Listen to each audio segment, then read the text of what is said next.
everybody, and welcome back. My name is Maggie Ann Martin, and you are listening to O Draft Podcast, where I write a book in 45 days. So I'm excited for y'all to be on this journey with me. This is episode 3, if you haven't completely caught up with the series. So for my first episode, I really dove into character development and what make my characters tick. In episode 2, I really dug into setting and what a sense of place for each of my characters really meant. And then today, we are going to be covering outlining. Dun dun dun. Like very dramatic for some people, but I mean, I'm going to make it so easy for you today that it won't be a dramatic thing that you ever think is unattainable ever again. So that's at least my hope when you come out of this episode. And then, like I mentioned, it's a series that's going to continue to build off one another. So my next episode is going to be all about creating a timeline, setting goals, and setting firm deadlines to stick to. Because if you are going to write a book in 45 days, it's going to take a lot of discipline and really making sure that you have your best foot forward with the right kind of schedule that you plan ahead. So that's going to be a big episode next week. And then I'm going to actually start drafting the book. And so along this journey, I'm going to be doing a podcast video diary every 10,000 words of this draft that I create. And so I am a young adult author. I have 2 books that are published right now. And so typically with a young adult manuscript, it's going to be anywhere from 60 to 80,000 words. And so my actual drafting episodes could be anywhere from 6 to 8 episodes long, depending on how long the draft ends up being. So it might be actually shorter. Sometimes I write short drafts and then go back and flesh out details later. So it really depends by book for me. So you will be along for that journey as well. I mentioned this last time, but in case you are new and you are watching on YouTube, my Chihuahua Millie likes to hang out back here despite my best efforts of getting her to go in another room while I film these. She is a Velcro dog. And so she will probably be in the background for majority of these videos. So just setting that record straight right off the bat here. She'll probably pop in and out of screen, but she's very cute. So that's okay. Now, if you're a writer, you have heard, I'm sure, the question asked, are you a pantser or a plotter? And so all that means is if you're a pantser, you like to write stories flying by the seat of your pants. The story comes to you and flows to you as you go, and you don't plan anything ahead. Whereas if you're a plotter, you really like to have a detailed outline that you're following when you're going through the writing process. And so before I had published any books, I would absolutely say that I was a pantser, 100%. And actually, my first book that was published, called The Big F, it was completely pantsed. I really didn't outline that one because I had years to write it. It was something I was writing for myself. I was writing it for fun, and I didn't have strict deadlines to follow. So I was able to pants it, and it was fine.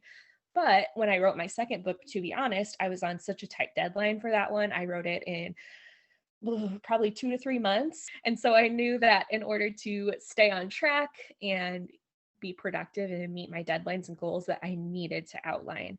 And so that's when I started doing a ton of research. And you can find lots of great resources online, how to start outlining.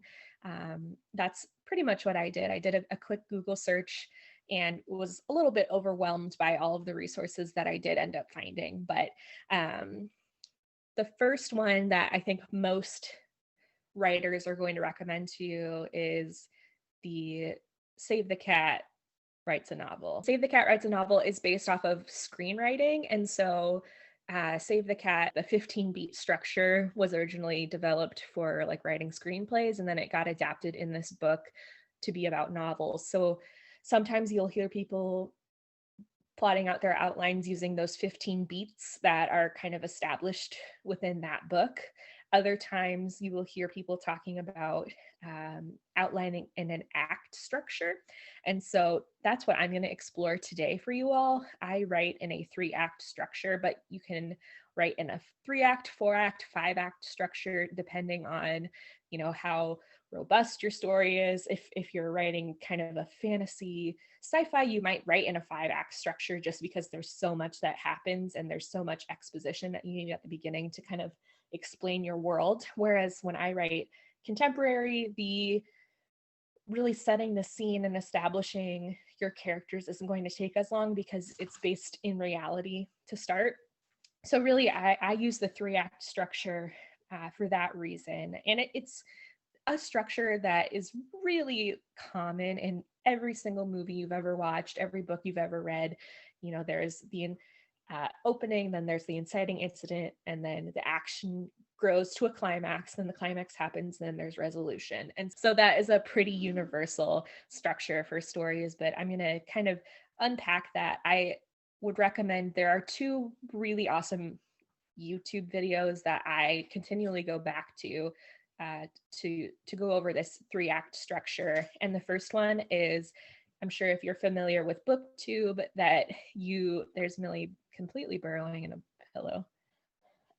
You would know Kat O'Keefe, Katytastic, and she makes a really simple and engaging video where she takes the 3-act structure and then she breaks them out into 27 what she calls chapters. And so she kind of blocks out per act. You have like a certain amount of scenes per act that she blocks out, and she makes like a grid, and that's how she outlines books. If you're really visual like that and want things to be laid out in a really modular way, I think her video is a great place to start. So I have that linked below. And then another great resource is YA author Alexa Dunn. So she's written historical fantasy and a YA thriller that is about to be released. And she has a great series on outlining and drafting.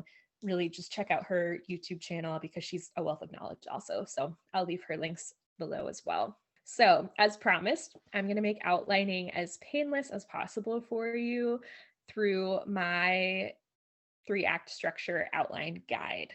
And so here's another plug and reminder. If you would like to download my resources that I'm talking about in each of these podcasts, all you need to do is go to my website, maggieandmartin.com/odraftpod, and that's Ann without an E. And on that page, you will see a box where you can subscribe to my O-Draft newsletter.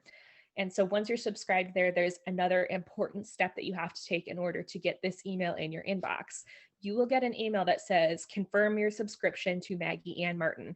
Once you have confirmed that subscription, then you will get the email. Just based on anti-spamming laws, the email company that I use makes you confirm that you would like to be subscribed before I can send you any content. So please make sure that you look out for that email that says confirm your subscription to Maggie and Martin. Click that, and then that resource will come your way. I know I'd heard some feedback that was a step that people weren't aware of when they were downloading earlier. So please make sure that you follow that step. So my outlining guide. I promised I would make it painless for you, so we're going to walk through it right now. And I'm going to share with you what my process is for outlining. And so my 3-act structure is kind of a hodgepodge of different things. So it has come from, a traditional 3-act structure. It kind of touches on a few of those 15 beats that are in Save the Cat Writes a Novel. I have kind of combined and taken from those pieces what I find important and what I find helpful. So if parts of this look familiar to you and parts of it don't, just know that this is what I have taken and adapted that makes sense to me, that I feel like is necessary for me to plot, and you can adapt and adjust along the way as you see fit as well. So I have this beautiful story arc graphic here for you all to look at. So as you can see, it is broken up into 3 acts, and there are different plot points that happen in each of the acts. And so I'm really just going to kind of breeze through what each of the plot points are, just so that we're all level setting and that we're all on the same page on this one. So point number 1 is the setup and the status quo. So, this is where you're going to introduce your main characters, establish the setting, And this is where you really want to make sure the motivation for your character should be introduced. So what they are looking to accomplish, or what their main goals are throughout the book. Next, you're going to hop to the inciting incident, which is something you probably heard about, in your English classes when you were studying literature. You've probably heard this term before. And so this is the event that comes along that shakes up your main character's reality in some way. And when you're thinking about what this event is going to be, you need to think about if this is going to be an external or internal obstacle. So if it's something that happens out in the world, or if it's a conflict inside, or if there's an antagonist, if there's a character that's coming in that is going to create the obstacle for your character. The last point in Act 1 is the debate, and I call that to journey or not to journey. And so since this main shakeup just happened with the inciting incident for your character now has to face the decision. Do they want to go on the adventure that has arisen because of this inciting incident? And this is usually where they choose yes, because if they choose no, there wouldn't be a story. So this is their tipping point. This is their point where they decide, okay, I'm going to take action and move forward in my story based on the inciting incident. And so that takes us through Act 1. And so once we get into Act 2, this first plot point, I really feel like can be a big majority of your Act 2 is them exploring this new world, having fun and games, or what I call the montage section. And so your character's reality has shifted, their situation has shifted, and it's now time for your character to explore it. Yes, throughout this time, there's going to be the first big obstacle that comes up and how your character tackles it. But I really think this is a time to explore truly like character development, figuring out more about your characters, having fun with your story. That's why I kind of coined this one as fun and games as well as montage, because this is kind of like the movie montage moment where your characters are going around, and like if they go to a carnival and they're riding the carnival rides and they're eating their popcorn and their cotton candy, and it's all set to happy music. So I call this section the montage. So once you've gotten past exploring this new world, having the kind of fun montage, you hit the midpoint. And so this is another really important plot point, because this shakes up your character's views of the world in another way, in another major way. And it's another place where a setback comes into play for whatever their main goal is, whatever their end game is. And then once they have this new knowledge and things have been shaken up, they have to reconcile. What are they going to do with this new knowledge? How does this affect their journey moving forward?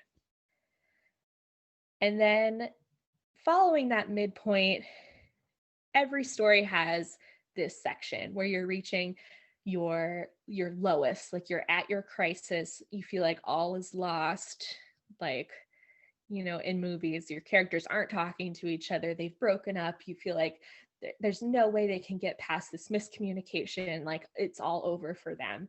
And so really the crisis all is lost plot point is your character's lowest. They believe there's no way to overcome the obstacle that was kind of presented at the midpoint, and it is definitely the lowest part of their journey. And then you move into Act 3.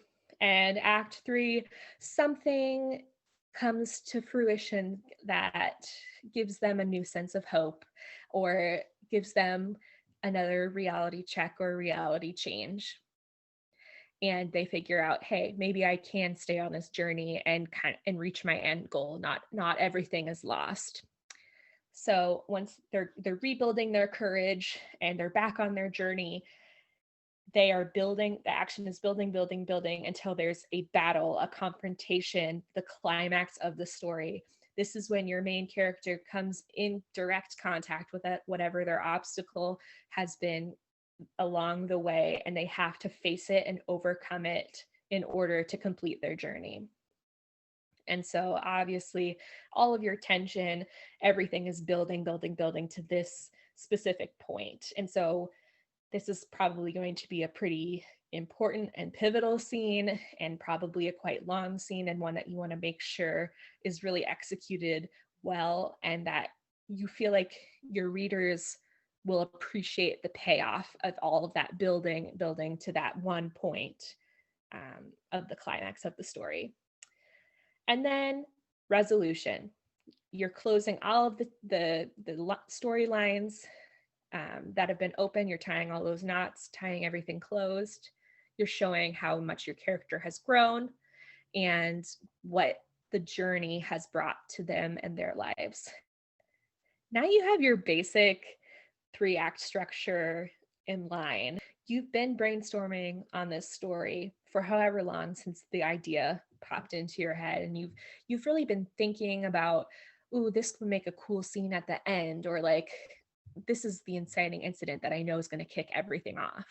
And so you've had these thoughts and you've been exploring them without writing anything down. And now is your chance to write down any sort of scene that you have thought about your characters going through. And it could be as simple as, I really want them to like go to a baseball game and I want them to eat soft pretzels. It can be as simple as that.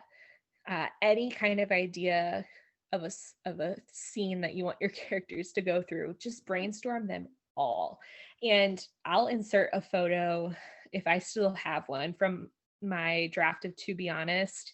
So I did scenes on sticky notes, and I made the 3-act structure on my wall, and I placed sticky notes within the 3-act structure. And so literally I just sat one day for maybe a couple hours and wrote down any kind of random scene or thing that I wanted a character to explore on a sticky note, and put them all out on my table. And I told myself, no idea is a dumb idea. Write them all down, because none of them have to stay. And so that's how I created, this step, this scene brainstorming step that I think is fun. And you're doing all of this with the 3-act structure in mind. So once you have all of those scenes brainstormed and written down, my next step will be taking those scene ideas and plopping them into the 3-act structure. So figuring out where they fall under, and once I have them all kind of placed where I think makes sense, then I go and see, okay, where are the holes? What do I need to develop more? Do I need more in the climax? Do I need to take some stuff out of the opening? Is it too heavy there? And you can either do that in the Word document in the guide that I have created, or do it like I did with the sticky notes. And you'll be able to visually see if there's like an abundance of sticky notes in one category versus the other, and figure out where you need to kind of redisperse those scenes, or where you need to add some more scenes to fill out the rest of the 3-act structure. Once you have those all broken out into your structure, then is the fun part where you have to start breaking up the action by chapters. And so if you listen to Kat O'Keefe, if you listen to her outlining video, she makes it pretty clear that per section in her 27 block 3-act structure, there's going to be X amount of chapters, and this needs to happen in each chapter. And I find that a little bit limiting. And so when I go back through, I feel like I can understand where naturally it's going to make sense to have a chapter break. And I have some chapters that are longer than others. And I think as the writer, you'll be able to feel that out. And another reason that I break it out by chapter like this is a chapter can have multiple of those scenes that you have brainstormed in them, or it can just be one, or one of the scenes can go over multiple chapters if it's a big pivotal scene. And so it's up to you as the writer, knowing the context, how it's all going to fit together. And then I also like to break it out by chapter, tie it to whatever 3-act plot point that it falls under. And then I also like to write what the hook for the end of the chapter is going to be to convince someone to keep reading. So, what I love most when I'm reading a book is when I tell myself, okay, I can read one more chapter and then I'm going to go to bed. And then you get to the end of the chapter and something really juicy happens and you're like, oh, I can't finish there. I can read one more chapter. And then you keep going. So I feel like the really good books keep you saying, okay, I can read one more. I can read one more. And so my goal is always to have some sort of hook decided before I write out the chapter so that I'm convincing people and keeping myself excited to continue on writing into the next chapter. So I hope that wasn't too scary, too much information, too daunting. I really think once you see it built out in the worksheet that I've created, you're going to find it pretty simple to take and fill out on your own. Reminder, if you would like to download that worksheet, you need to go to maggieandmartin.com/odraftpod and sign up for my newsletter. And then, important step, you need to confirm your subscription to Maggie and Martin, and then the email will arrive in your inbox with the link to download. And so that is an important step that I have not laid out in previous episodes that I want to make sure everyone is aware of. I also appreciated all of your feedback. I asked for feedback last episode and I got feedback from those of you that this is a helpful format. Some of you would like to have authors interviewed. And so I've already reached out to a few of my author friends down the road to see if they would be interested to come on and speak about their drafting process. And so I'm going to have some fun guests lined up. So that's something to definitely look forward to down the road. But I am just so excited. This has been such a fun journey, and you all have been so engaged so far, which has been like the best surprise ever. I love listening to podcasts personally, and so I'm excited that there are more people like me out in the world that like to listen and tune in, and that you find this interesting enough to subscribe to and tune into. So again, on that note, if you're watching on YouTube, please make sure to subscribe to my channel to figure out when the next episode comes out. Or if you're listening on Apple Podcasts, on Spotify, on Overcast, make sure that you are subscribed or following so that you get notified when the new when a new episode comes out. Also, if you can give me a rating in Apple Podcasts, that is hugely helpful. A rating and a review, that just helps me get in front of more people, which I very much appreciate. So thank you all for tuning in. Again, my name is Maggie Ann Martin. Thank you for listening to O Draft Podcast, and I will see you in the next episode to talk about goals, timeline, and deadlines. Goodbye.